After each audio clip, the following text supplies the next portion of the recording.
華發觀山水新推咗一間聯排別墅哦，呢一間咧係全新裝修嘅，包括我哋嘅外牆嘅話，佢都係已經噴過啦。咁我哋入嚟睇下，佢呢個別墅嘅實用面積非常之大哦，高達280方嘅。呢邊咧就係佢嘅一個花園啦，90方嘅一個大花園哦，七字形嘅一個大花園，而且地下室嘅話仲留咗一個採光井俾你嘅，而且咧仲裝咗個新風系統嘅。咁咧我哋跟住鏡頭入嚟參觀下啦。哇，所睇到嘅咧就係我哋呢個餐客廳嘅空間哦，差唔多有60方嘅一個會客廳，坐喺呢度望出花園咧係特別舒服嘅。咁我哋再過嚟睇下呢邊咧係一個餐廳為主，呢個餐台都係送俾你嘅，非常之靚哦。對翻過嚟咧就係一個廚房啦，佢係整咗個 L 型一個廚房嘅，擺放個大冰箱都冇問題。咁我哋呢邊咧先係一個入戶門嘅位置，你睇連呢個裝格大門都安排到位。過嚟就係我哋1樓嘅一個大客房啦，成20方嘅一個大客房。咁我哋嘅櫃啊、冷氣呢啲都係通通安排到位嘅。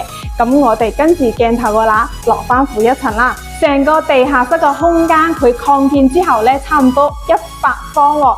咁後期咧，你翻到嚟呢度咧睇電影啊、飲茶啊、飲咖啡嘅話，好放鬆嘅。咁呢度係整咗一個影音室俾你嘅，喺呢度嘅沙發一坐住，望住個電影咧，係咪非常之舒服啊？呢邊咧就係我哋嘅一個茶室嘅位置。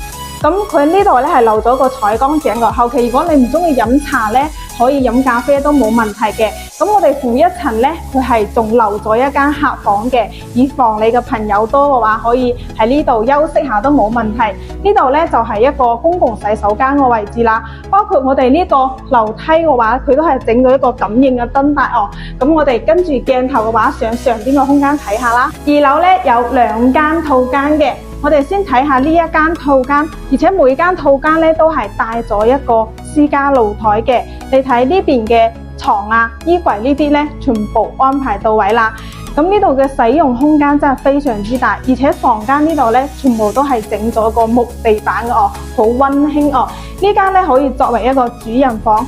話一入到嚟就睇到兩邊整咗個衣帽間俾你啦，入邊個洗手間咧都非常之大哦。乾濕分離淋浴區同埋浴缸通通安排到位。呢邊咧個空間咧都差唔多有成40方啦，灰白嘅一個大床哦，而且房間全部咧係裝咗一個中央冷氣嘅。咁呢邊望翻出嚟咧就係一個別墅嘅景觀啦。咁呢個戶型佢嘅建築面積220。